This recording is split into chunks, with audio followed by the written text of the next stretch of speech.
స్థలమని పేరు. ప్రవచనంలో చెప్పబడిన ప్రకారం యేసు రక్తం అతి పరిశుద్ధ స్థలాన్ని అభిషేకించింది. ఆయన మనలను ప్రేమించి తన కుమారుని మన పాపముల నిమిత్తము పంపెను. ఇంగ్లీషు బైబిల్లో దీని అర్థం కరుణాపీఠం. యేసుక్రీస్తు మనకు కరుణాపీఠం. యేసు రక్తం మనకు ఈరోజు కరుణను, క్షమాపణను తెచ్చింది. అతని పాపరహిత జీవితం పాపరహిత రక్తమును సూచించును. మనము పశ్చాత్తాపులై ధర్మశాస్త్రాన్ని వీడనిచో కరుణను, క్షమాపణను కలిగి ఉంటాము. యాజకుడు కోడె రక్తము తన వేళ్లతో తీసి కరుణాపీఠము తూర్పు వైపు చిలకరించవలెను. వందల సంవత్సరాల తరబడి మేకల, కోడెల రక్తము తూర్పున చిలకరించబడింది. కరుణాపీఠానికి పడమటి దిక్కున ఈ కాలమంతా ఖాళీగానే ఉండెను. దేవుడు తన కుమారుని రక్తాన్ని ఉపయోగించాలని కరుణాపీఠం పడమటి భాగం ఖాళీగా ఉంచాడు. ఓ దేవా, నీ మార్గం పరిశుద్ధమైనది. మందసములోని కరుణాపీఠంపై గల క్రీస్తు రక్తం ద్వారా మనకు రక్షణ రావలసి ఉండెను. ఆది నుండి ఇది దైవ ప్రణాళిక. క్రీస్తు రక్తం నిబంధనలోని కరుణాపీఠాన్ని అభిషేకిస్తుంది. దాని క్రింద 10 ఆజ్ఞలు ఉంటాయి. ఇలా నూతన నిబంధన నెరవేరింది. దేవునికి మనుష్యులకి మధ్యవర్తి ఒక్కడే. ఆయన క్రీస్తు అను మనుష్య కుమారుడు. తన్ను తాను ప్రజలందరి కొరకై సమర్పించుకొనెను. యుక్తకాలమందు దీనిని కూర్చిన సాక్ష్యం మనకివ్వబడెను. భవిష్యత్తులో యేసే మెస్సయ్య అని తిరుగులేని రుజువై ఉన్నది. మనిషి జీవం రక్తంలో ఉంది. మందసంపై ఆత్మల ప్రాయశ్చిత్తం కొరకై నేను రక్తమును ఉంచియున్నాను. రక్తము మాత్రమే ఆత్మల విమోచన క్రయధనము.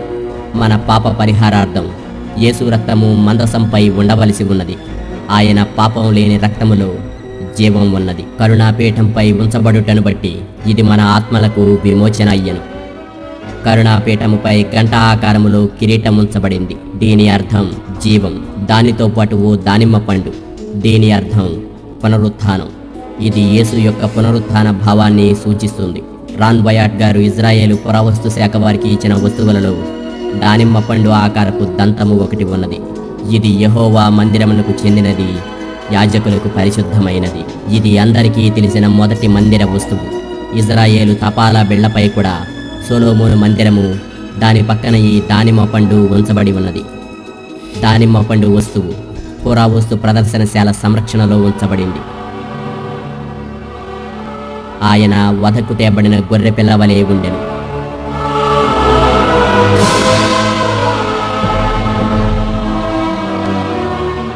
ఆయన మన అతిక్రమములకై గాయపరచబడెను, మన దోషములకై నలుగగొట్టబడెను. అయితే క్రీస్తు ప్రధాన యాజకుడిగా వచ్చాడు.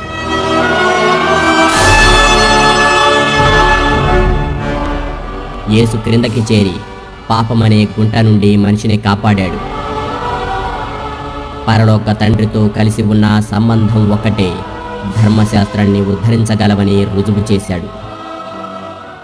నిబంధన మందసము యొద్ద ఉండే రాతి పలకలు బయటకు తీయబడి ఆ గుహలో ఉండే ఒక రాతి మీద ఉంచబడ్డాయి.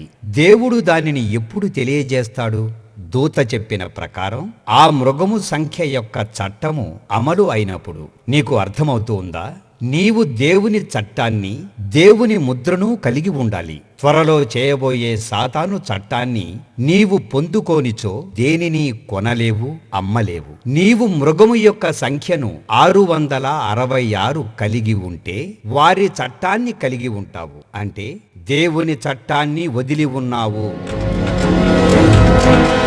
గొప్ప శ్రమలు మరియు ఉపద్రవములు భూమిని క్రమ్ముకొనును. అదే సమయంలోనే మృగము యొక్క సంఖ్య బయలుపడింది.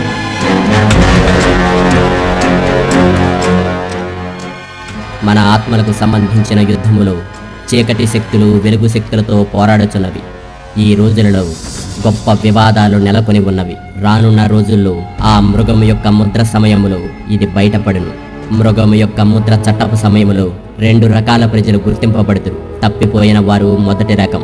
వీరు మృగము యొక్క ముద్రను పొందినందున రాత్రింబగళ్ళు సమయమనక మృగ విగ్రహాన్ని ఆరాధిస్తూ ఉంటారు. వాడి పేరును పొందుకున్న వారు మృగము యొక్క ముద్రను కలిగి ఉన్నారు. ఇక రక్షణ పొందిన వారు 2వ రకం. దేవుని ఆజ్ఞలను పాటించే వారి విశ్వాసం యొక్క సహనము ఇక్కడ ఆగుపించును. యేసునందున్న విశ్వాసమును బట్టి రక్షింపబడిన వారు మృగము ముద్ర యొక్క ఏలుబడితో కూడా దేవుని ఆజ్ఞలను మాత్రమే పాటించుదురు. వారు మృగము యొక్క ప్రభుత్వమును వెంబడించుటకు వ్యతిరేకించును, ఎందుకనగా అవి దేవుని ఆజ్ఞలకు వ్యతిరేకముగా ఉన్నవి. దేవుని చట్టానికి విధేయులగుటకు వారు పరిశుద్ధాత్మకు వారి జీవితములపై అధికారమునిచ్చిరి, తద్వారా వీటిని జయించిరి. నా ప్రజలారా, దానిని విడిచి బయటకు రండి, లేనిచో దాని పాపములలోనూ దాని రోగములలోనూ పాలు పొందుదురు.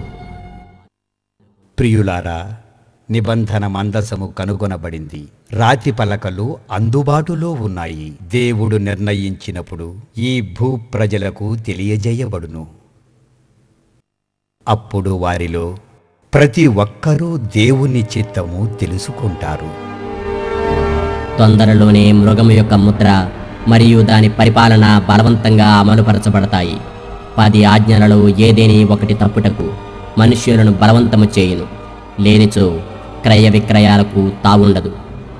విశిష్ట సంఖ్య గల క్రోమోజోముల పరిశోధన మరియు 10 ఆజ్ఞలు నోవాహు వడ వీడియో టేపులు ప్రపంచానికి చూపబడను.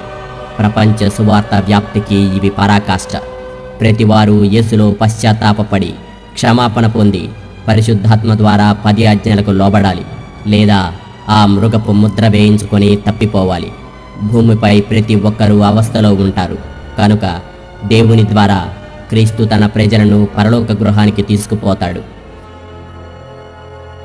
నా నిబంధనను నేను రద్దుపరచను, నేను నా నోటి మాటలను మార్చను.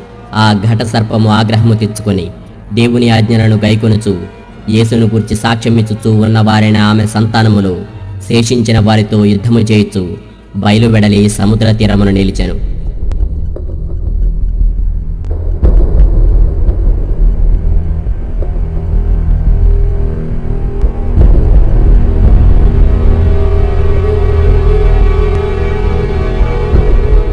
నీవు నన్ను ప్రేమించిన ఎడల నా ఆజ్ఞలను గైకొందువు. నేను క్రీస్తుతో కూడా మరణించి ఉన్నాను. ఇక నివసించున్నది నేను కాదు, నా యందు క్రీస్తే. నేనిప్పుడు శరీరమున జీవించుచున్న జీవితము నన్ను ప్రేమించి నా కొరకు తన్ను తాను సమర్పించుకొనిన దేవుని కుమారుని యందలి విశ్వాసము వలన జీవించుచున్నాను.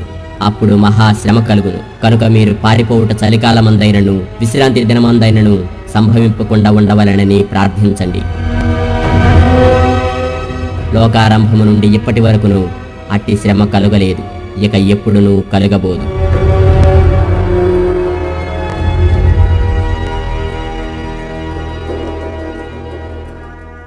మెరుపు తూర్పున పుట్టి పడమటి వరకు ఎలాగూ కనపడును,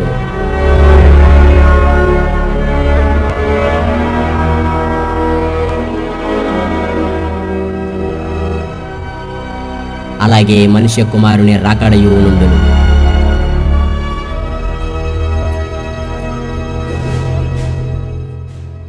అప్పుడు మరి ఒక దూతను చూచి తిని, అతడు, మీరు దేవునికి భయపడి ఆయన మహిమపరచబడి ఆయన తీర్పు తీర్చు ఘడియ వచ్చెను.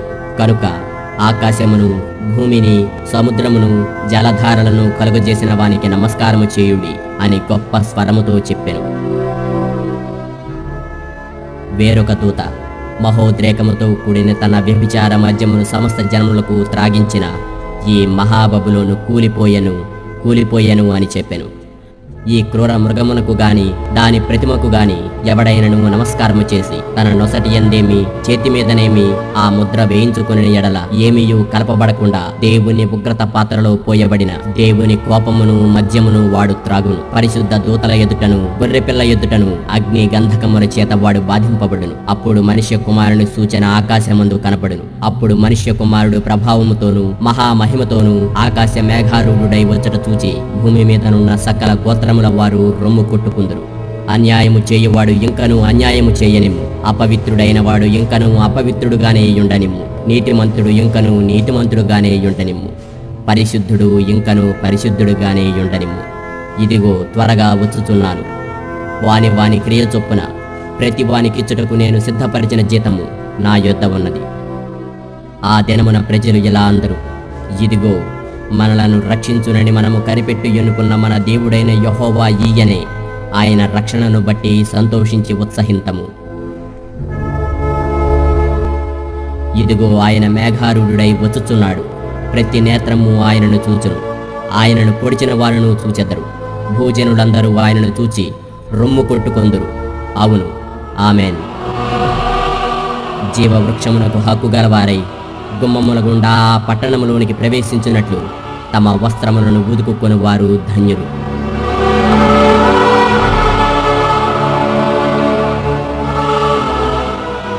యేసయ్యా, నీకు వందనాలు. ప్రేమ యొక్క ప్రేమ, ఆ ప్రేమ యొక్క ప్రేమ నీవైనందుకు నీకు వందనాలు.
అనేక సంవత్సరాలుగా మేము దేవుని ప్రార్థిస్తూ మిషనరీల కోసం కొద్ది కొద్దిగా డబ్బుని పోగు చేస్తున్నాము. ఇది చాలా మంచి పద్ధతి. మొదటి నుంచి క్రీస్తు సేవలో మిషనరీల పాత్ర చాలా గొప్పగా ఉన్నాయి. ఏమైనప్పటికీ మనమందరము ఈ నేలపై ఉన్న ఆఖరి తరం వాళ్ళం. మీ అందరికీ దీని గురించి ప్రత్యేకంగా చెప్పనవసరం లేదు అనేది నా అభిప్రాయం. అలాగే ఇక్కడ ఎవరైతే చివరి తరంలో ఉన్నారో వాళ్ళు దేవుని నుండి ఆశిస్తున్న దానికి, వాళ్ళ నుండి దేవుడు ఆశిస్తున్న దానికి మధ్య గొప్ప మార్పు జరుగుతుంది. బైబిలు చెబుతున్నట్లుగా ఒకప్పుడు దేవుడు మనల్ని చూసి చూడనట్లుగా ఉన్నాడు. కానీ ఇప్పుడు అందరూ మారు మనసు పొందాలని కోరుకుంటున్నాడు. బైబిలు చెప్పినట్లు క్రీస్తు వచ్చినప్పుడు మనం ఆయన్ని చూస్తాము. ఆయన కూడా మనలాగే ఉన్నాడని అనుకుంటాము, లేదా ఆయన్ని ఇష్టపడతాము. లేఖనాల ద్వారా నేను గ్రహించిన అనుభవం ప్రకారం మనం అపవిత్రంగా ఉండి దేవుని ఎదుట నిలబడి ఉన్నట్లయితే ఆయన మహిమ ప్రభావంతో మనం శవాల్లాగా మారిపోతాము. ప్రియులారా, ప్రస్తుతం మారు మనస్సు పొందిన వారిలో ఉన్న ఊహ అంతా ప్రపంచాన్ని ఏలుతూ ఉంది. దేవునిలో లేని వాళ్ళు దేనిని అంగీకరించలేరు. విశ్వాసులు మాత్రమే దీనిని అంగీకరిస్తారు. మరియు నీవు దేవుణ్ణి మనస్ఫూర్తిగా నమ్మినట్లయితే నీవు పరలోకం చేరుతావు. ఓ టీవీ సువార్తకునికి బ్యాంక్ ఖాతా అప్పగించితే తమకు ఇష్టం వచ్చిన రీతిలో జీవించి పరలోకం చేరిపోతాం అని కలలు కంటారు. ఈ కాలంలో ఇది అతి సర్వసాధారణమైనది, అత్యంత ప్రమాదకరమైనది. మరియు అది నిజం కాదు. ఎందుకంటే దేవుడు ఎలాగైతే పరిశుద్ధంగా ఉన్నాడో మనము అలాగే ఉండాలని దేవుడు మనకు చెబుతున్నాడు. మరియు మనం అలా ఉండే విధంగా పరిశుద్ధాత్మ దేవుడు సహాయం చేస్తాడు కూడా. మన పాపాలను ఒప్పుకున్నట్లయితే దేవుడు మనల్ని క్షమించి పరిశుద్ధులుగా చేస్తాడు. ఇప్పుడు వీడియోలోనికి వెళ్లే ముందు మీకు నేనొక విషయం చెప్పదలుచుకున్నాను. ఈ భూమిపై దాదాపుగా 6 బిలియన్ల ప్రజలు ఉన్నారు. కొంతమంది పుడుతున్నారు, కొంతమంది మరణిస్తున్నారు. ప్రస్తుతం మన దగ్గర ఉన్న పద్ధతుల కారణంగా కొంతమందికి సువార్త చేరకముందే వారు మరణిస్తున్నారు. క్రీస్తు రాకముందు నుండి దేవుడు తన సత్యాన్ని భూలోకమంతటికి ఇస్తూ ఉత్తేజపరుస్తున్నాడు. కావున మరింత శక్తివంతమైన పద్ధతిని మనము సువార్తలో పొందుపరచవలసిందే. ఏదైనా చూపిస్తూ చెప్పేదానికంటే ప్రతిభావంతమైంది ఏదీ లేదు. ఇంతకంటే మెరుగైన పద్ధతి ఏదీ లేదు. చాలా వరకు ఈ రోజులలో ఈ పద్ధతినే ఉపయోగిస్తున్నారు. ఇలానే ప్రజలకు ఎక్కువ విషయాల్ని అర్థమయ్యేటట్లు చూపించగలుగుతున్నారు. కనుకనే వీటన్నిటినీ బయటికి తెచ్చాడు.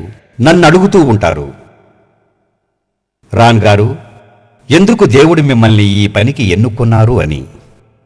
ఇది చాలా చిన్న ప్రశ్న మరియు సిద్ధాంతకరమైన ప్రశ్న. ఏవైతే మనకు అవసరమో వాటినే దేవుడు మన కోసం ఉపయోగించాడు.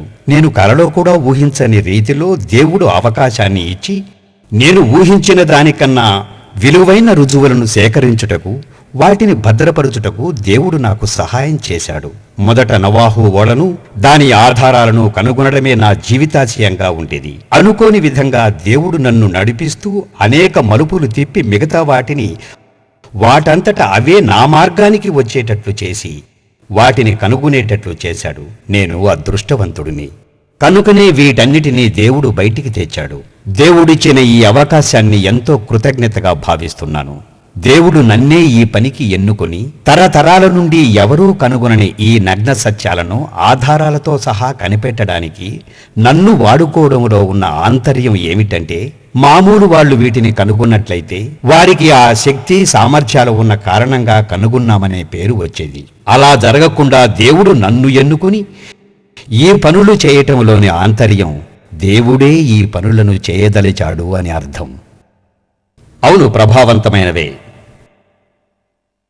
గత సంవత్సరం నేను డెన్మార్క్లో ఈ విషయాలను వివరిస్తున్నప్పుడు సభ అయిపోగానే ఒక వ్యక్తి వచ్చి నన్ను తన ఇంటికి ఆహ్వానించాడు. అప్పటికే అర్ధరాత్రి అయినందున చాలా దూరం ప్రయాణం చేయడంతో నేను వెళ్ళలేని పరిస్థితిలో ఉన్నాను. అదీగాక గొంతు నొప్పితో బాధపడుతున్నాను.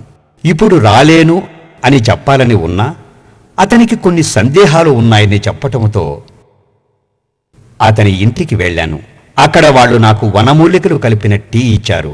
ఆ టీ త్రాగగానే నా గొంతు నొప్పి పోయింది. వారితో చాలాసేపు మాట్లాడినా నా గొంతు ఇబ్బంది పెట్టలేదు. అతని భార్యకు కూడా కొన్ని సందేహాలు ఉన్నాయి. వాటిని నేను ఆవిడకు అర్థమయ్యేటట్టుగా వివరించాను. అవన్నీ వాస్తవమేనని ఆమెకు అనిపించింది. అప్పుడు ఆమె భర్త, ఈ మధ్య వాళ్లకు ఎదురైన అనుభవాన్ని ఒకటి చెబుతానన్నాడు.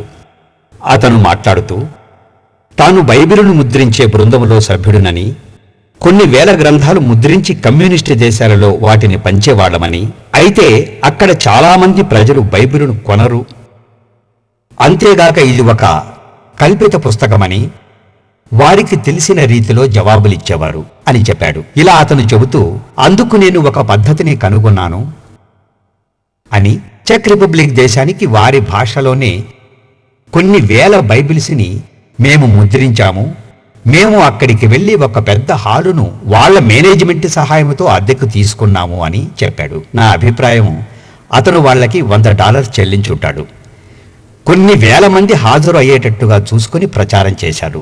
అది ఏమిటంటే, ఉచితంగా వీడియో చూపించబోతున్నామని మరియు ఉచితంగా బైబిల్ ఇస్తాము అనేది వాళ్ళ ప్రచారం. ఆ సభకు 14,000 మంది ప్రజలతో ఆ హాలు నిండి ప్రక్కన గోడల మీద కూడా ప్రజలు నిలబడ్డారు. వాళ్ళు బైబిల్ ఉచితంగా ఇవ్వటానికే సిద్ధమవగా ఆ సభకు వచ్చిన ప్రజలు, బైబిల్ మాకు వద్దు, అది ఒక కట్టుకథ, కేవలం వీడియో చూడటానికి మాత్రమే మేము వచ్చాము అని అన్నారంట. మనమందరము వీడియో పద్ధతిని అనుసరించుటకు ఇష్టపడతాము. నాకు బాగా గుర్తుంది, నా చిన్నప్పుడు ఒక చిత్రము చూడటానికి ఎంత దూరమైనా వెళ్ళేవాడిని. అది ఏది అయినా సరే చూడటానికి వెళ్ళేవాడిని. ఎందుకంటే అప్పుడు అంతా కొత్తగా ఉండేది. ఇప్పుడు నేను అదే నమ్ముతున్నాను.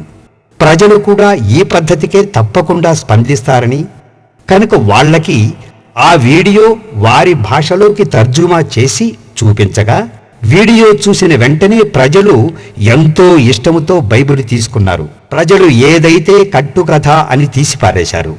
కానీ 20 నిమిషాలు, 30 నిమిషాలు, అలా 1 గంట అవగానే వాళ్ళు మనస్సు మార్చుకుని దానిని వారు దైవవాక్కుగా భావించసాగారు. కావున ప్రియులారా, ఈ వీడియో మనల్ని చాలా ప్రభావితం చేస్తుంది. చెక్ రిపబ్లిక్నే కాదు, ప్రపంచాన్నే మార్చగల శక్తి ఈ వీడియోకి ఉంది. కొంతమంది విద్యావంతులు తప్పుదోవ పట్టిస్తూ ఇది ఒక కట్టుకథ అని చెప్పటంతో ఆ మాట విన్న కొందరు ఈ విషయాన్ని వేరే వారితో పంచుకోవడం లేదు. ఇందులో ఒక చమత్కారం కూడా ఉంది. ఇన్ని విషయాలు ఒకే ఒక్క మనిషి ఎలా కనుక్కోగలిగాడు అని. అందుకే ఇది అసత్యము అని పొరబడతారు. అందుకే ఇలాంటి వాటిని చూసి సమయం వృధా చేసుకోవద్దు అంటారు. అయినా చాలామంది బయటి వాళ్ల ద్వారా విని చూస్తున్నారు. వారు ఖచ్చితంగా దీనిని నమ్మి వెళుతున్నారు. కరుణాపీఠం మీద ఉన్న యేసు రక్తమే అందరి రక్షణ కవచం. ఆది అంతమై ఉన్నది. దానికన్నా లోతైన విషయం ఏదీ లేదు. అందువలన మనము సత్యం తెలుసుకోవాలి అనే కాంక్షతో ఈరోజు దేవుడు వీటిని బయటికి తీసుకువచ్చాడు. ఈ విశ్వాసాన్ని మనం ఎప్పుడైతే బలపరుస్తామో ఆ రోజే దేవునికి సాక్ష్యంగా వాడబడతాం. ఇక్కడున్న హిందూ, ముస్లిం, సిక్కు, బౌద్ధ ఇతర మతాల సహోదరులు కూడా వారి వారి నమ్మకాలపై పెంచబడ్డారు. మనం అందరం ఎంతైతే విశ్వాసంతో పెరిగామో అలాగే వారు కూడా పెరిగారు.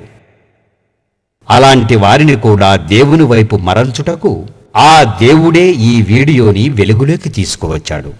బైబిల్ గ్రంథము ఓ పద్ధతిని, లేక దేవుడు బైబిల్ నందు ఓ పద్ధతిని కలిగి ఉన్నాడు. ఆమోసు వ్రాసిన గ్రంథములో 3వ అధ్యాయము 7వ వచనములో చెప్పిన ప్రకారం దేవుడు ఆయన ఏర్పరచుకున్న ప్రవక్తల ద్వారాను మరియు ఆయన దాసుల ద్వారాను ఆయన చేయబోయే రహస్యములను ఆది నుంచి బయలుపరుచుచుండెను. అలాగే పాత నిబంధనలోను కొన్ని ప్రవచనములు ఇవ్వబడ్డాయి. అవి నెరవేరుతున్న కొలది అవి క్రొత్త నిబంధనలో కూడా వ్రాయబడ్డాయి. అయితే కరుణాపీఠము మీద ఉన్నటువంటి క్రీస్తు రక్తానికి ఎంతో ప్రాముఖ్యత ఉన్నందుకై అది పాత నిబంధనలో ఎందుకు పొందుపరచబడిందో తెలుసుకోవాలని మీరు ఆతృత కలిగి ఉన్నారని నేను నమ్ముతున్నాను. దానియేలు గ్రంథము 9వ అధ్యాయంలో 24వ వచనం ప్రకారంగా ప్రాథమికంగా 70 వారాలు మనుష్యుల మీద ఆధారపడి ఉంటుంది. ఇంకా ఏమి చెబుతుందంటే పరిశుద్ధ స్థలమును అభిషేకించుటకు, పాపమును నివారణ చేయుటకు 70 వారాలలో సమస్తము పూర్తి కావలెను. ఈ చివరి వచనం గురించి నేను చాలా ప్రసంగాలు వినలేదు. సాధారణంగా అది అందరి గురించి వ్రాయబడి ఉంటుంది. యేసుక్రీస్తు యోర్ధానులో బాప్తీసము తీసుకున్నప్పుడు పరిశుద్ధాత్మ ఒక పావురం వలె ప్రభువు తల మీదికి దిగుతుంది అని వ్రాయబడింది అని చెబుతుంది. ఏది ఏమైనా క్రీస్తు ప్రపంచములో 3 పరిశుద్ధులలో ఒకడు అయినప్పటికీ ఆయన అతి పరిశుద్ధ స్థలము మాత్రము కాదు. నిబంధన మందసంపై ఉన్న కరుణాపీఠమే అతి పరిశుద్ధ స్థలము అని చెబుతారు. కావున అతి పరిశుద్ధ స్థలమున అభిషేకించడమంటే అతి పరిశుద్ధ స్థలమైన కరుణాపీఠంపై ఎన్నో మిలితాలను కలిపి చేసిన అభిషేక తైలమును అనేక సంవత్సరాల తరబడి కరుణాపీఠమును అభిషేకిస్తున్నారు. ఈ మధ్యకాలంలో హిబ్రూ యూనివర్సిటీ పురావస్తు శాఖ వారికి కుమ్రాన్ అనే గుహ యొద్ద ఒక అభిషేక తైలపు పాత్రను కనుగొనిది. దీనిని ఉపయోగించి ఇలాంటి అభిషేక తైలమును తయారు చేయుటకు ప్రయత్నించుచున్నారు.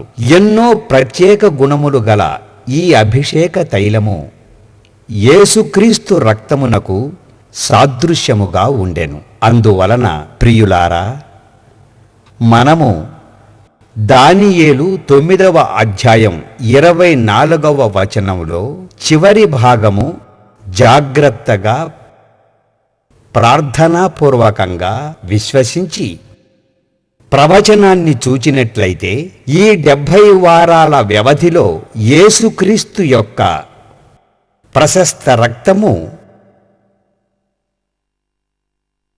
అతి పరిశుద్ధ స్థలమైన కరుణాపీఠమును అభిషేకించిన అది అభిషేక తైలమే అవుతుంది. ఈ విషయాలు జరిగాయని నూతన నిబంధనలో ఎక్కడైనా వ్రాయబడ్డాయో లేదో మొదటగా పరిశీలిద్దాం. మొదట యోహాను 5వ అధ్యాయంలో 7, 8, 9 వచనములలో ఇలా వ్రాయబడి ఉంది. మనం మొదట 7వ వచనమును పరిశీలిద్దాం. ఈ వచనం ప్రకారం పరలోకములో మన పక్షమున ఉన్నవారు ముగ్గురు, తండ్రి అయిన దేవుడు, వాక్యము మరియు పరిశుద్ధాత్ముడు. వీరు ముగ్గురు ఒక్కరే. 8వ వచనం ప్రకారం భూమిపై ముగ్గురు సాక్ష్యమిచ్చుచున్నారు. ఈ ముగ్గురు అనగా ఆత్మ, నీళ్లు మరియు రక్తము. ఈ ముగ్గురు ఒక్కరే. ఈ ముగ్గురు ఏకీభవించుచున్నారు. చాలా ప్రాముఖ్యమైన 9వ వచనం ప్రకారం చూస్తే మనము మనుషుల సాక్ష్యము అంగీకరించినట్లయితే దేవుని సాక్ష్యం మరీ గొప్పది మరియు బలమైనది. అది తన కుమారుణ్ణి గూర్చి ఇస్తున్న సాక్ష్యం. తండ్రి కుమారుణ్ణి గూర్చి, ఆత్మను గూర్చియు, నీళ్లను గూర్చియు, రక్తమును గూర్చియు ఇచ్చిన సాక్ష్యము మరియు ఈ మూడు ఒక్కటియే. మొదటి తిమోతి 2వ అధ్యాయం 5, 6 వచనములలో ఏమున్నదో పరిశీలిద్దాం. దేవుడు ఒక్కడే. దేవునికి నరులకు మధ్యవర్తి ఒక్కడే. ఆయనే యేసుక్రీస్తు అను మనుష్య కుమారుడు. సమయం ఆసన్నమైనప్పుడు ప్రజలందరి కొరకు తన్ను తాను బలిగా సమర్పించుకొనెను. దేవుని సమయం ఆసన్నమైనప్పుడు దేవుడే ఆత్మను గూర్చియు, నీళ్లను గూర్చియు, రక్తమును గూర్చియు రుజువుగా సాక్ష్యమిచ్చెను. ఇప్పుడు అదియే రుజువై ఉన్నది. ప్రియ స్నేహితులారా, నీవు నేను చరిత్రలో ఈ సందర్భాన్ని చూస్తున్నప్పుడు దేవుడు ప్రియ కుమారుణ్ణి గూర్చి ఇచ్చే సాక్ష్యం ఏమిటంటే, కుమారుడైన క్రీస్తు సర్వ మానవాళి కొరకై చేసిన శిలువ మరణ యాగాన్ని బట్టబయలు చేయుచున్నాడు. ఇప్పటిదాకా వీటన్నింటినీ చూపించే ఆధారాలు ఎవరూ కనుగొనలేకపోయారు. ప్రపంచానికి దివ్య సందేశాన్ని ఇవ్వటానికే దేవుడు ఒక మనిషిని సన్నద్ధం చేస్తున్నాడు. 10 ఆజ్ఞల రాతి పలకను దేవుడు లోకానికి పరిచయం చేయగానే అందులో ఈ నిజాలన్నీ ప్రపంచానికి తెలియబోతున్నాయి. తద్వారా సొలొమోను మందిరం ఉపకరణాలు మరియు నిబంధన మందసం యొక్క విలువైన దృశ్యాలను ప్రపంచానికి స్పష్టంగా తెలియజేయబడతాయి. వేల లక్షల ప్రజలు వీటి అర్థమేమిటని అడిగేవాళ్ళు. ఇది అంతా దేని గురించి అని ప్రశ్నించే వాళ్ల వద్దకు దేవుడు ఈ దృశ్యాలను చూపించటానికి సన్నద్ధపరుస్తున్నాడు. జరగబోయే దానిని వివరంగా ఈ ప్రజలకు చెప్పడానికి దేవుడు నిన్ను నన్ను సిద్ధపరుస్తున్నాడు. దేవుడు చేయవలసిన పని త్వరలో ముగియుచున్నది. ఏది ఏమైనా నీవు నేను ఈ కార్యములో పాలు పంచుకోబోచున్నాము, లేదా దేవునికి అండగా నిలబడబోచున్నాము, లేకుంటే విడిచిపెట్టబడతాము. మన కోసం దేవుడు అన్నీ తీసుకువస్తున్నాడు. ఈ చివరి రోజులలో దేవుడు తన శక్తిని తెలియజేయబోతున్నాడు. ఆ పరిశుద్ధాత్మ శక్తి మనల్ని తొందరగా మరియు సంపూర్ణంగా అంగీకరింపజేస్తుంది. నేను బైబిల్ క్లాస్ ఇచ్చాను, శుభవార్తను చాటాను.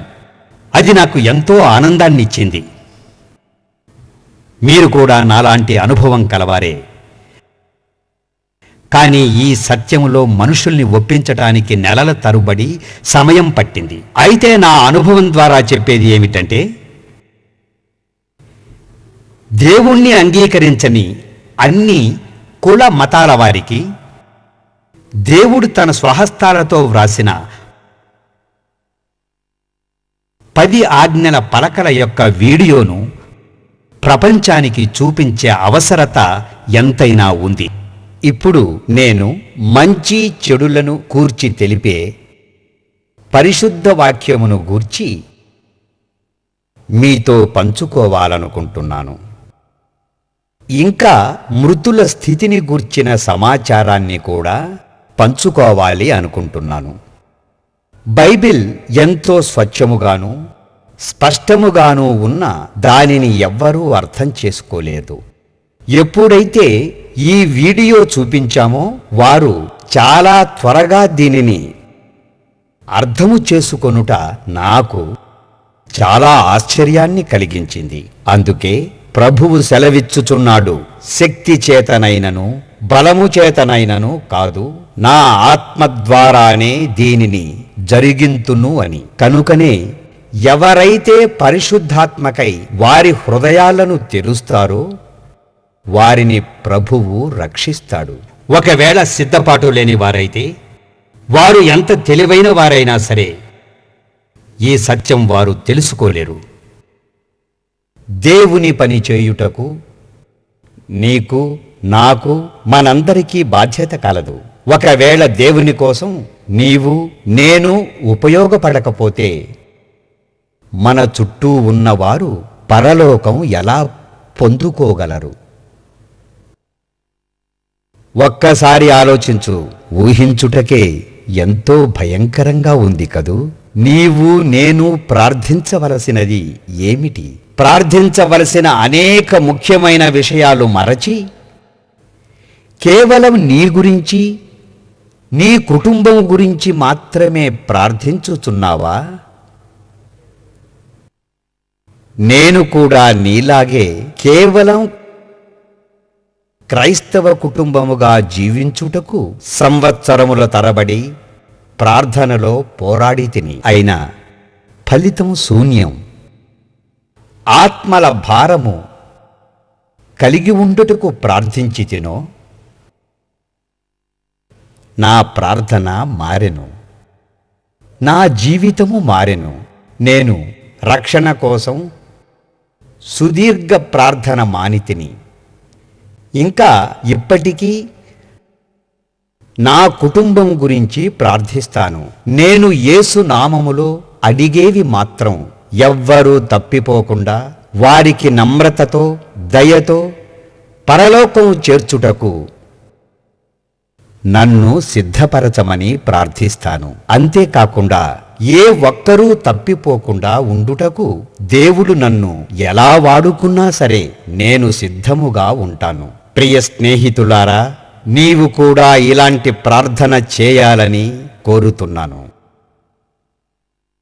నిన్ను నీవు చూసుకొని ప్రార్థించుట కన్నా పరలోకములో తప్పిపోయిన వారి గురించి ప్రార్థించుట ద్వారా అనేకులను రక్షించి నీవు పరిపూర్ణమైన దేవుని స్వభావాన్ని కలిగి ఉంటావు.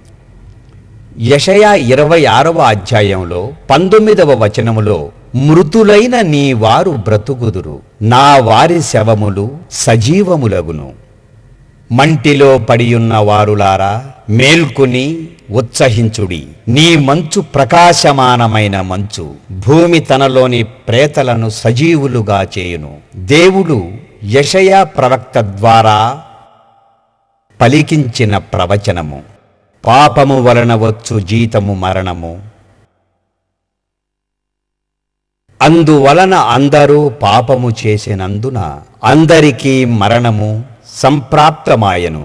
ఈ భూమి మీద పుట్టిన ప్రతి మనిషి, స్త్రీ మరియు పసివారు, ఇంకా పుట్టబోయేవారు కూడా ఈ మరణపు శిక్ష క్రిందకే వచ్చారు. మనము మరణాన్ని తప్పించుకోలేనప్పుడు కుమారుడైన క్రీస్తు స్వయముగా ముందుకు వచ్చి మనకు రావలసిన మరణ శిక్షను తనపై వేసుకుని శిలువపై మనందరి కొరకు మరణించాడు. క్రీస్తు తేబోయే ఈ విమోచన కోసం జంతు బలులపై ఆధారపడిన మన పూర్వీకులు సైతం దీనికోసం ఎదురు చూశారు. విమోచన కోసం సాదృశ్యంగా అర్పించేవన్నీ కరుణాపీఠంపై యేసుక్రీస్తు కార్చిన రక్తం ద్వారా సంపూర్ణం చేయబడ్డాయి. దాని ఫలితంగా సార్వభౌముడైన దేవుడు తన దివ్య ప్రేమ ద్వారా మనల్ని రక్షించటానికి ఏమి చేయాలని ఆశించాడో దాని అంతటినీ సంపూర్ణంగా మన కోసం నెరవేర్చాడు. అందువలన నిరీక్షణ లేని చోట జీవం చిగురించింది. క్రీస్తు రక్తం కరుణాపీఠం మీదుగా ప్రవహించింది. మృతులు అయిన వారు తిరిగి లేస్తారు అని పాత నిబంధనములో వ్రాయబడింది. అది మత్తయి 27వ అధ్యాయం 50-53లో ఉన్న లేఖనం ద్వారా నెరవేరింది. క్రీస్తు మరలా కేక వేసి ప్రాణం విడిచెను. దేవాలయపు తెర పైనుండి క్రిందికి అడ్డంగా చిరిగెను. భూమి వణికెను. బండలు బద్దలాయెను. సమాధులు తెరవబడెను. నిద్రించిన పరిశుద్ధులు అనేకులు లేచిరి. దీని అర్థం ఏమిటంటే, యేసు మరణించిన 3వ రోజు తిరిగి లేచాడు. ప్రభువు లేచాడు గనుకనే పరిశుద్ధులందరూ లేవగలిగారు. చాలామందికి ఇది కనిపించింది. దీనర్థం దేవుడు యేసుక్రీస్తు యొక్క బలిని అంగీకరించాడు. ఆయన చచ్చిన వారిని కూడా బ్రతికించగలడు. ఆయనను నమ్మిన వాళ్ళు ఎవరు అయితే మరణించారో వారిని కూడా బ్రతికించి సజీవులుగా మార్చగలిగాడని మనము నమ్మటానికి ఇది బలమైన ఆధారం. స్నేహితులారా, దేవుడు వీటన్నిటినీ చూపించి చెప్పుటకు మనకు దయచేశాడు. అందువలన ఇతరులు తొందరగా విశ్వసించుటకు మనము వారితో వీటిని పంచుకోగలము. అబద్ధములు చాలా పెరిగెను. కుయుక్తితో కూడిన కట్టుకథలు. వీటి ఆధారంతోనే సాతాను 3వ వంతు దేవదూతలను తన వశం చేసుకున్నాడు. అయితే సత్యమును ప్రేమించు వారిని దేవుడు రక్షిస్తాడు. ప్రభువు ఇలా సెలవిస్తున్నాడు: వారు సత్యమును దేవుణ్ణి ప్రేమించుటలేదు, కనుక దురాత్మను వారిపైకి పంపుచున్నాడు. కావున ప్రియులారా, దేవుని తెలుసుకొని సత్యాన్ని ప్రకటింతుము.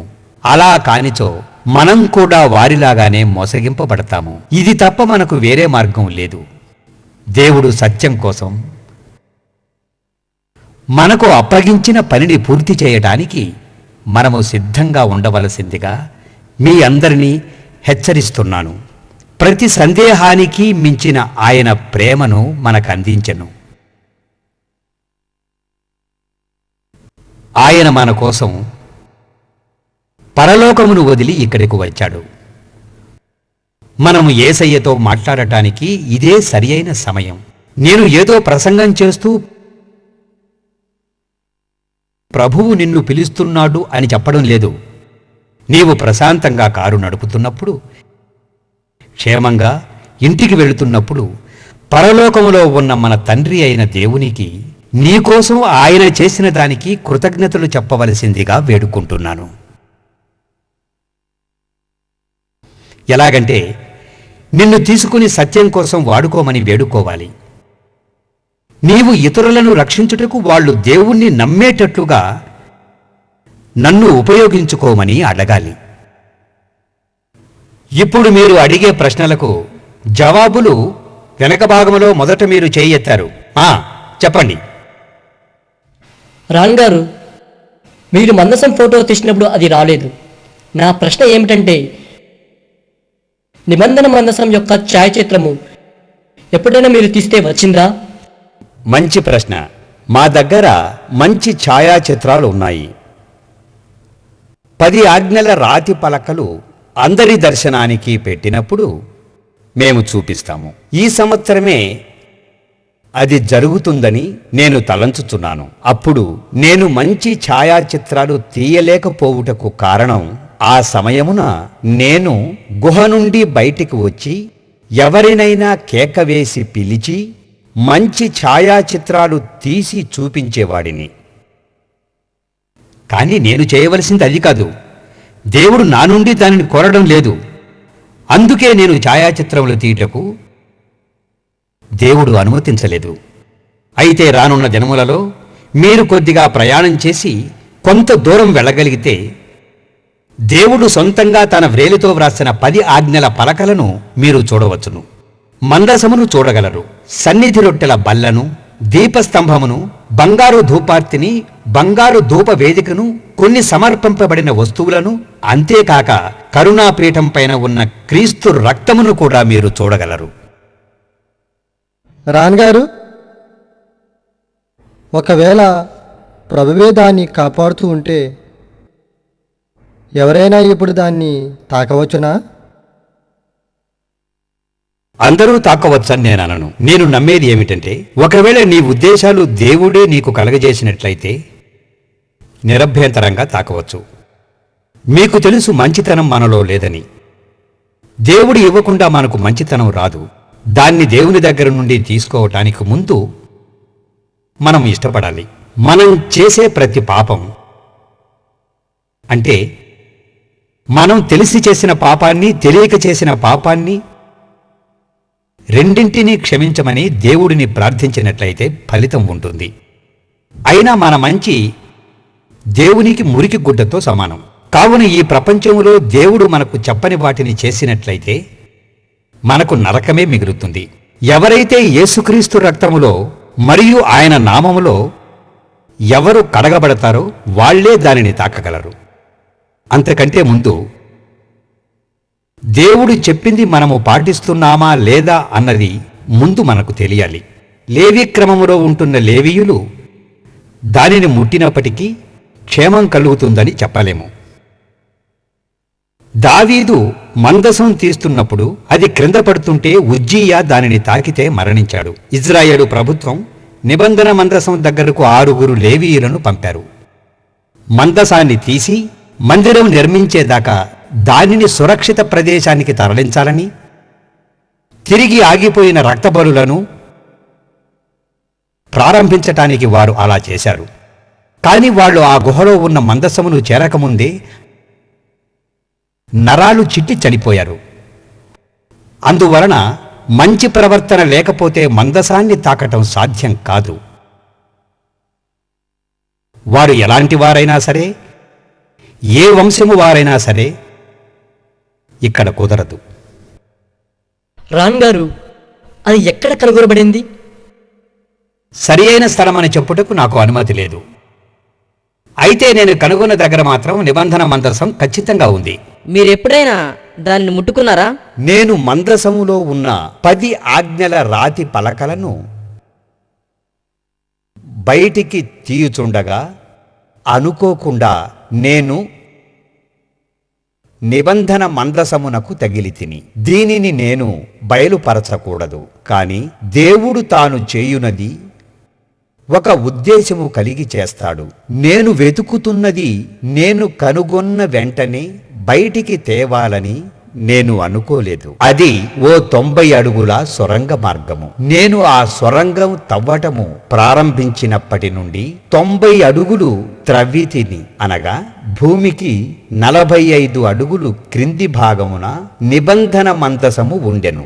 ఏది ఏమైనప్పటికీ అప్పటి పరిస్థితులను బట్టి నేను మందసమును బయటికి తీయలేకపోయాను. నేను ఉండే హోటల్లో $300 కూడా చెల్లించలేని పరిస్థితిలో ఉన్నాను. నా పరిస్థితులు ఎలా ఉన్నప్పటికీ ఇతర పరిశోధనల కన్నా ఎక్కువ రుజువులు చూపించగలిగితిని. దీనిని దేవుడు మరుగు చేయుటకు ఒక ఉద్దేశము కలిగి ఉన్నాడు. ఆ సమయం వరకు, ఆయన సిద్ధపాటు వరకు మనం వేచి చూడాల్సిందే. ఆధ్యాత్మిక నడిపింపు అని చెప్పుకుంటూ ఈ రోజుల్లో అనేకులు టీవీలలోనూ ఇతర బహిరంగ ప్రదేశాలలోనూ మనకు కనబడతారు. అందులో అనేకులు రాన్ యాట్ గారు ఒక గొప్ప అబద్ధాల కోరు, అసలు అతను నిబంధన మందసమునే కనుగొనలేదంటారు. ఇంకా అతను టర్కీ దేశము కూడా వెళ్ళలేదు అంటారు. ఇక్కడ మీరు ఒక విషయం అర్థం చేసుకోవాలి. నేను అటువంటి వాళ్లను కానీ అస్సలు పట్టించుకోను. ప్రస్తుతం పురాతన వస్తు శాస్త్ర ఉద్యోగులు మీరు కనుగొన్న వాటిని గురించి ఏమంటున్నారు? మీరు కనిపెట్టిన విషయాలు అర్థవంతంగా బైబిల్ అనుసరించి ఉన్నప్పటికీ అది నమ్మశక్యం కాదని అంటారు ఎందుకు? మేము కనుగొన్నవి సత్యం, నిజం. అవి ఆధ్యాత్మికంగా వివేచన గలవి. మరియు ఒక నిబంధన మందసము తప్ప మిగతా అనేక సమర్పింపబడిన వస్తువులు, వాటన్నిటికీ రుజువులు మేము ఇజ్రాయేలు పురావస్తు శాఖకు అప్పగించాము. మా దగ్గర అన్ని సాక్ష్యాలు ఉన్నాయి. వారికి కూడా తెలుసు అవి కనుగొనబడ్డాయని. ఇప్పుడు ఏమి చేయాలో తెలియని స్థితిలో ఇజ్రాయేలు దేశం ఉన్నది. ఈ మధ్య కాలంలో పిరమిడ్ల గురించి ఓ డాక్యుమెంటరీ సినిమా, వాటి నిర్మాణం గురించి చూశాం. అయితే మీరు చెప్పింది చాలా వివేచనతో కూడుకున్నది. మీకు మా ధన్యవాదాలు. కొందరు పురావస్తు శాస్త్రజ్ఞులు మేము కనుగొన్న వాటిని నమ్ముచున్నారు, అయితే కొందరు నమ్మరు. ప్రియ స్నేహితులారా, కొందరు మేము నోవాహు ఓడును కనుగొనలేదు అంటారు. వారు ఏమన్నప్పటికీ, వారి ఉద్దేశాలు ఏమైనప్పటికీ సత్యాన్ని ఎవ్వరూ మార్చలేరు కదా. వారు ఆషెను పట్టణాలు అగ్నిగంధక సల్ఫర్ గోళీలతో నిండి ఉన్న మైదానాలు అని నమ్ముతారు. అయితే అవి మాత్రం దేవుడు అగ్నిగంధకాలతో కాల్చిన గొమెర్రాయని రాన్ యాట్ గారు చెప్పుటకు రుజువులు లేవంటారు. ఏది ఏమైనప్పటికీ ఆదికాండం 10వ అధ్యాయములో 19వ వచనములో ఇలా ఉంది: యోర్ధాను లోయ ప్రాంతములో మైదానాలు ఉత్తరము నుండి దక్షిణానికి ఉంటాయని మనకు సమాచారం అందుతుంది. ప్రభువు ముందుగానే తెలియజేసినందుకు ఆయనకు ముందుగా నా వందనములు. పరిశుద్ధాత్మ నడిపింపునకు ఒప్పుకోని వారికి సత్యం చాలా భయంకరంగా ఉంటుంది. సత్యానికి విధేయత చూపని వారికి సత్యం దూరమైపోతుంది. మీరు చెప్పండి సార్. రాన్ గారు, ముస్లింలు, ఇస్రాయేలీలు, గ్రీక్ సనాతన ప్రజలు మరియు క్యాథలిక్లు డోమ్ ఆఫ్ ద రాక్ పై ఆధిపత్యానికి ప్రయత్నిస్తున్నారు. ఈ తెగల మధ్య పోరాటాలు ఎందుకు జరుగుతున్నాయి? మానవ మేధస్సుకు అందని రీతిలో దేవుడు తన కార్యములను జరిగించుచున్నాడు. ఈ విషయాలన్నిటి చుట్టూ దేవుడుంటాడు. ఏది ఏమైనప్పటికీ స్నేహితులారా, ఇంకా కొంతకాలము తర్వాత భూమి మీద ఉన్న అన్ని సంస్థల సంఘాల నాయకులు, అన్ని చర్చీల సంఘాల నాయకులు ఏకమై రానున్న దినాలలో ఇజ్రాయేలు చేరే అవకాశం ఉంది. ఈ సంవత్సరం గడిచిన తరువాత వారు పోపుతోనూ, దలైలామాతోనూ, ఇంకా ఇతర సంస్థల అధిపతులతోనూ పోగై వారి మధ్య ఉన్న తారతమ్యాలు తీసేసుకుని ఏదో ఒక విధముగా వారు మృగము యొక్క ముద్రకు అనగా సాతాను కోడ్ 666కు మార్గం ఏర్పాటు చేసుకుంటారు. నేను తొందరగా ఓ 2 వచనాలు మీతో చెప్పనివ్వండి, ఆపై మనం ముందుకు వెళ్ళొచ్చు. మలాకీ 3వ అధ్యాయం 6వ వచనములో, నా నిబంధనను నేను రద్దుపరచను, నా పెదవుల నుండి వచ్చిన దానిని నేను నెరవేర్చక మానను అనెను. ప్రతి ఒక్కరితోనూ ఈ 2 వచనాలు చెప్పాలి. అప్పటికీ వారు వినక సాకులు పలుకుతూ ఉంటే పరిస్థితులు ఏమైనప్పటికీ వారిని వదిలివేయాలి. ఇక్కడో 2 ముఖ్యమైన విషయాలు ఉన్నాయి. ఒకటి, వారు వినరు. రెండవది, వారు సిద్ధపడి లేరు.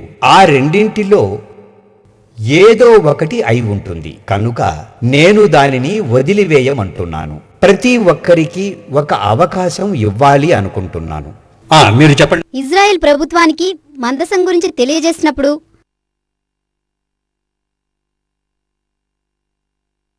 అక్కడ అధికారులు మందసం బయటికి రావడం గురించి ఏమన్నారు? నేను చేయునది ఇజ్రాయేలీయులతో పంచుకున్నప్పుడు చచ్చేంత సంతోషించారు. అయితే వాటి పరిణామాలను తలంచుకుని బెంబేలెత్తిపోయారు. ఎందుకనగా నిబంధన మందసము ఒకవేళ ప్రజల దర్శనార్థం ఉంచితే యూదులు అనేకులు అక్కడి మసీదును కూలగొట్టి మందిరాన్ని నిర్మిస్తారు. ఒకవేళ అలా చేస్తే మహమ్మదీయులందరూ పరిశుద్ధ యుద్ధాన్ని ప్రకటించి అందరినీ చంపడం ప్రారంభిస్తారు. ఇదే పెద్ద సమస్య.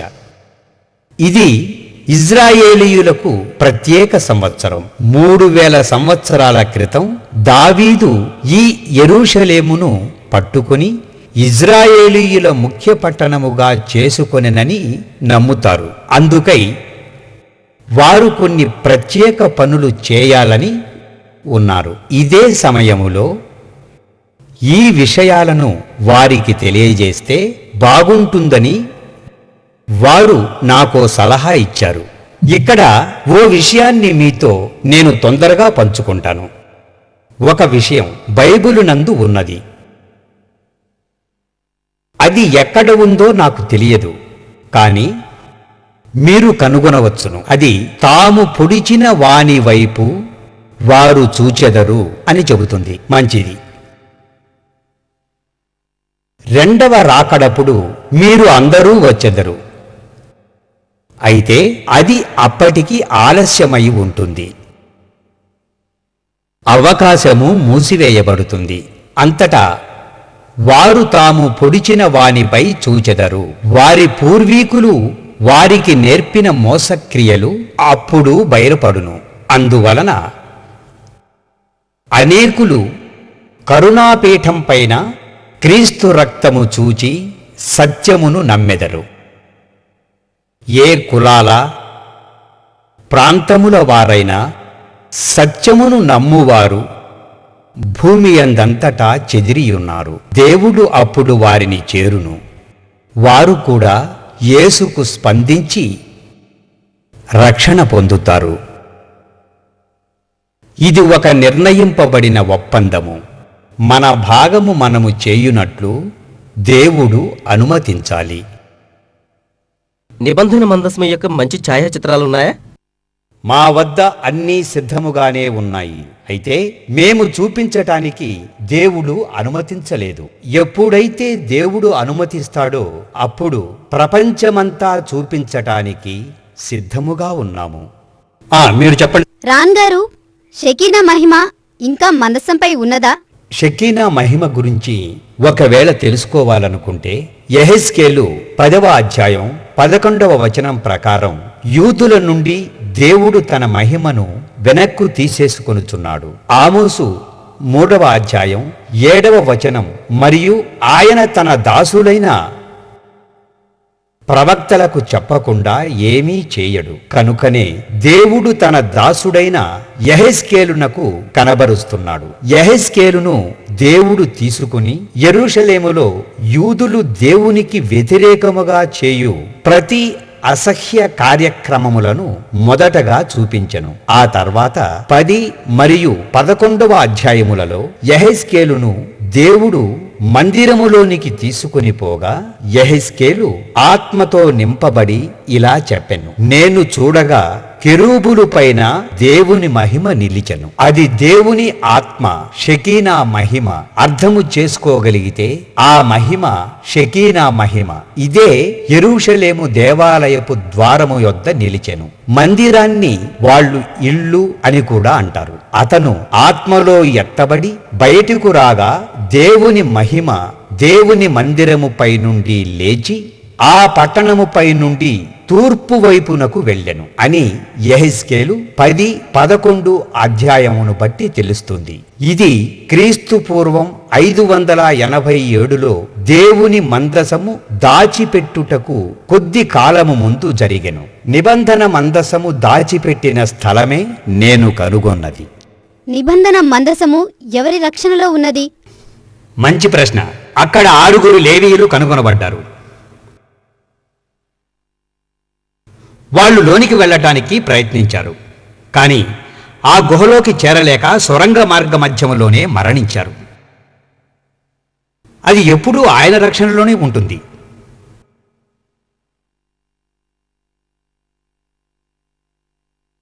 రాన్ గారు, రక్తం గురించి మాకు తెలుపుతారా? మనందరము 46 క్రోమోజోములు కలిగి ఉంటాము. అది సామాన్యము. ఒకవేళ డౌన్ సిండ్రోమ్ ఉంటే సంఖ్య మారిపోతుంది. క్రీస్తుకు 24 క్రోమోజోములు ఉన్నాయి. ఇదో పెద్ద వింత. 23 మన తల్లి నుండి పొందుకుంటాము. ఇవి లేకుండా గర్భము పొందుట జరగని పని అని భావించుచున్నాను. 23 మన తండ్రి నుండి పొందుకుంటాము. తండ్రి నుండి మనకు వచ్చే క్రోమోజోముల ద్వారా ఆడ లేక మగ నిర్ధారణ అవుతుంది. తల్లి ఎక్స్ క్రోమోజోమును మాత్రమే విడుదల చేస్తుంది. తండ్రి ద్వారా ఎక్స్ లేక వై ఆకారంలో ఉండే క్రోమోజోములు ఉత్పన్నమవుతాయి. తండ్రి వైని విడుదల చేస్తే మగ, ఎక్స్ని విడుదల చేస్తే ఆడ పుడతారు. ఏది ఏమైనప్పటికీ తల్లి 23 క్రోమోజోములు మాత్రమే ఉత్పత్తి చేసే శక్తిని కలిగి ఉంటుంది. కాబట్టి తండ్రి అయిన యెహోవా కుమారుడు అయిన క్రీస్తు కొరకు వైని ఉత్పత్తి చేశాడు. అందుకే దేవుడు కుమారుడి గురించి సాక్ష్యమిచ్చుచున్నాడని బైబిలు చెబుతుంది. దీనిని నీవు తగు సమయమందు చూస్తావు. మీలో కొందరు ఇప్పటికే గమనించారు, ఎక్కడైనా చచ్చిన రక్తములో జీవం ఉంటుందా? క్రోమోజోమ్స్ను వెతకగలమా? ఇప్పుడు మీరు ఒక వచనాన్ని గుర్తుకు తెచ్చుకోవాలి. నీ పరిశుద్ధుణ్ణి పాతాళం నుండి విడిచిపెట్టవు, కుళ్ళు పట్టనీయవు. ఈ వాక్యం యేసు శరీరం గురించి ఇలా వ్రాయబడిందని అనుకునేవాడిని. అది నేడు రక్తం గురించి కూడా వ్రాయబడింది. రక్తం ఎండిపోయింది, అయితే అది చావలేదు. సాధారణ సెలైన్తో మేము దానిని మిళితం చేసిన వెంటనే అందులో జీవం ఉండెనని తెలుసుకుంటిమి. అవును, ఇజ్రాయేలీయులకు నిబంధన మందసము కనుగొనబడిందని తెలుసు. అయితే ఈ సత్యాన్ని మరుగు చేయుటకు బయట దీనిని గురించి స్వచ్ఛమైన సత్యాన్ని కలుషితం చేయుటకై కొన్ని కథలు వ్యాప్తిలో ఉన్నాయి. ఒకటి, అది నెబో కొండపై కనుగొనబడిందని, ఇంకొకటి ఇథియోపియాలో కనుగొనబడిందని కథలు ఉన్నాయి. అది క్రీస్తు సిలువ వేయబడిన ప్రదేశంలో కనుగొనబడింది. మీరందరూ దీనిని గుర్తిస్తున్నారు. నాతో ఉన్న ముగ్గురు వారు నిజాయితీగా సత్యాన్ని చెప్పారు అని నేను నమ్మలేదు. వారు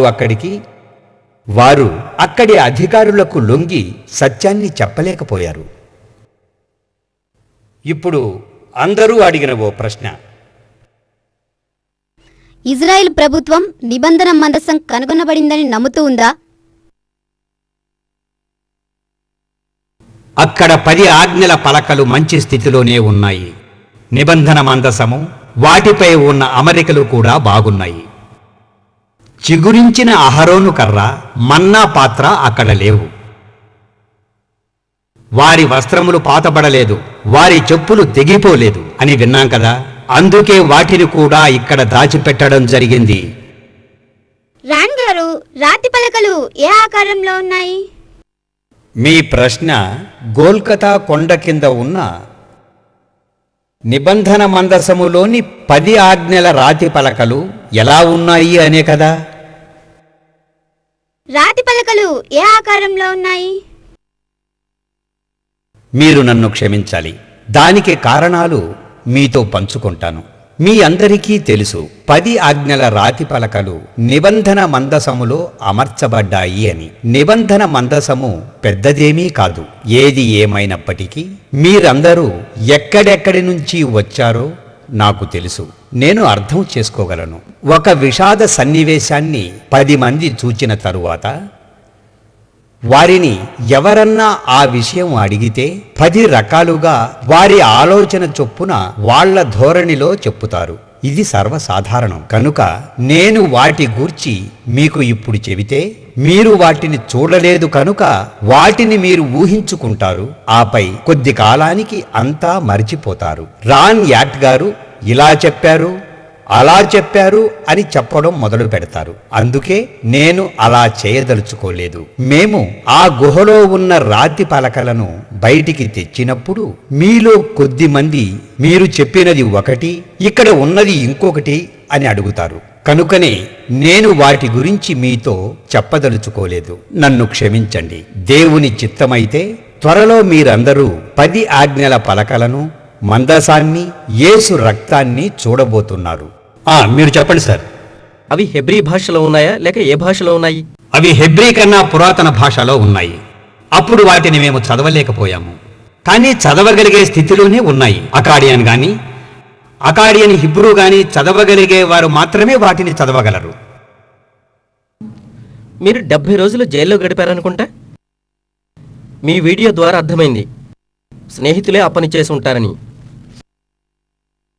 అవును, మా స్నేహితులు కొందరు నమ్మించి నమ్మక ద్రోహం చేశారు. నేను, నా 2 కుమారులు సౌదీ చట్టాన్ని చవిచూచాము. అక్కడ ఎవరైనా అమెరికా వాసులు వీసా పేపర్లు లేకుండా సౌదీ దేశంలోకి ప్రవేశించి పట్టుబడితే వారు సౌదీ పొలిమేరల వరకు పట్టుబడిన వారిని తీసుకుని వెళ్లి చెప్పులతో కొట్టి తరిమి వేస్తారంట.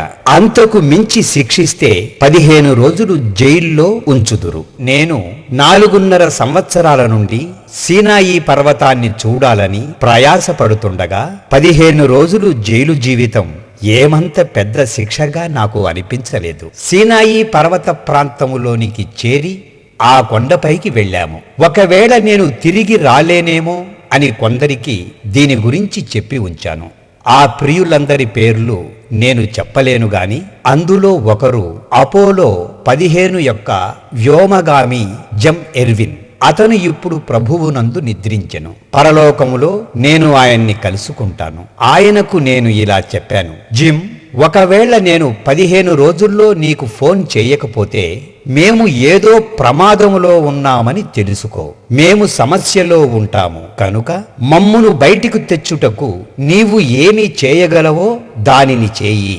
అయితే 15 రోజుల తర్వాత మేము బయటికి వచ్చే సమయంలో ఎవరో సౌదీ రాయబారి కేంద్రానికి ఫోన్ చేసి యాట్ ఇజ్రాయేలు వేగులవారు అయినప్పటికీ ఈ దేశాన పురావస్తు శాస్త్రజ్ఞుడుగా ప్రవర్తిస్తున్నాడని చెప్పడంతో నన్ను, నా 2 కుమారులని 78 రోజులు జైల్లో ఉంచడం జరిగింది.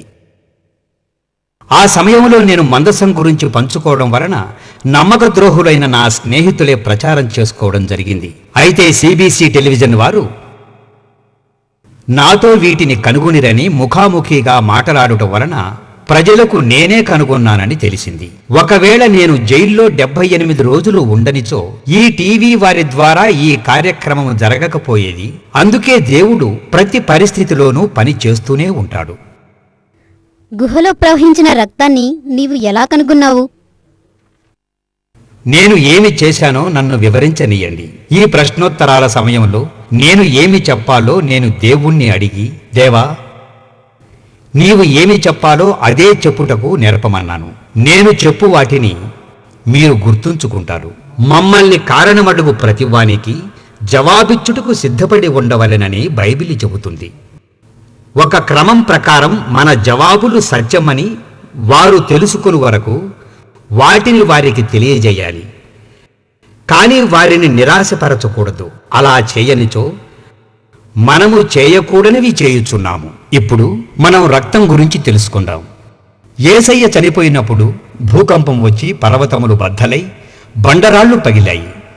రాయి కంటే 8 రెట్లు గట్టివైన సున్నపు రాయి సైతం చీలి దాదాపు అర్ధడుగు వెడల్పు దారి పైనుండి క్రిందకు ఏర్పడింది. ఈ సున్నపురాళ్లు మట్టిలాగా ధూళిలాగా రక్తాన్ని పీల్చుకోవు. కనుకే యేసయ్యను చివరిగా బల్లెపు పోటుతో పొడిచినప్పుడు కారిన రక్తం సరాసరిగా చీలిన సొరంగం గుండా కారి మందసంపై పడింది. ఆదివారం యేసు సమాధి నుండి లేచినప్పుడు పరలోకము నుండి దూత వచ్చి అడ్డురాయి దొర్లించెను. అప్పుడు పెద్ద భూకంపం కలిగెను. మరలా యేసు సమాధి నుండి లేచినప్పుడు పరలోకము నుండి దూత వచ్చి అడ్డురాయి దొర్లించెను. అప్పుడు పెద్ద భూకంపం కలిగెను. అందువల్ల పగిలిన బండరాళ్లు తిరిగి మూసుకుపోయెను. క్రీస్తు శకం 70వ సంవత్సరమున పట్టణము నాశనము చేయబడినప్పుడు ఈ ప్రాంతమంతా కూడా చెత్తా చెదారాలతో గుట్టగా వేయబడింది. సంవత్సరములు గడిచిన కొద్దీ అనేక భూకంపాలకు లోనై మళ్లీ కొద్దిగా ఈ చీలిక ఏర్పడింది. నేను దాన్ని కొలుచుటకు పైభాగము నుండి ఒక స్టీలు బద్దను పెట్టి లోపలికి పంపగా నేను నా స్నేహితుడు దానిని చేయుచుండగా నా మదిలో మెరిసిన తలంపుకు అనుగుణంగానే ఆ బద్ద కింది వరకు ప్రక్కలు తగలకుండా వెళ్ళగలిగను. అప్పుడు నా మనస్సుకు తట్టినది వాస్తవమని గ్రహించితిని. ఈ తలంపు నాలో ఉండుట వల్ల ఎంతో జాగ్రత్త వహించితిని. ఎన్ని సందేహాలు ఎదురైనా ఒక సమయంలో అన్నింటికీ జవాబులు ఉంటాయి. ఇదే మంచి సమయం. ప్రియులారా, జ్ఞాపకముంచుకోండి, దేవుణ్ణి ఆయన కుమారుని రక్తనామమును అడగండి. ఎవరో ఒకరిని పరలోకం పంపటానికి, విధేయతతో ఇతరులతో పంచుకోవటానికి, ఇతరులపై ఆసక్తి కలిగి ప్రభువు కోరిన దాంతో వారికి విన్నవించటానికి శక్తినివ్వమని అడగండి. అలా అడగకపోతే వాళ్ళు పరలోకం ఎలా చేరతారు? ప్రపంచంలో ఎంతో సంపద దాగి ఉంది, చెప్పలేనంత కోట్ల కోట్ల బంగారము. అలాంటి వస్తువులను కనుగొనటానికే దేవుడు ఒక పరికరాన్ని మనకు అనుగ్రహించి ఉన్నాడు. ఏది ఏమైనప్పటికీ అది ఒకరిని కూడా పరలోకం తీసుకెళ్లలేకపోతే చేసినదంతా వృధానే అవుతుంది. అందువలన జ్ఞాపకం ఉంచుకోండి, మనము ఒక్కరినైనా పరలోకం పంపగలిగే జ్ఞానాన్ని సంపాదించలేకపోతే మనకున్న జ్ఞానమంతా వ్యర్థమైనట్లే. సమయాన్ని వృధా చేయవద్దు. చరిత్రలోని ఈ చివరి రోజుల్లో ఎన్ని సత్యాలు నేర్చుకున్నా గాని ప్రత్యక్షంగా ఒక్కరినైనా రక్షించలేకపోతే జ్ఞానమంతా వృధా అయినట్లే. మీకు ధన్యవాదాలు. దేవుడు మిమ్మల్ని రక్షించుగాక.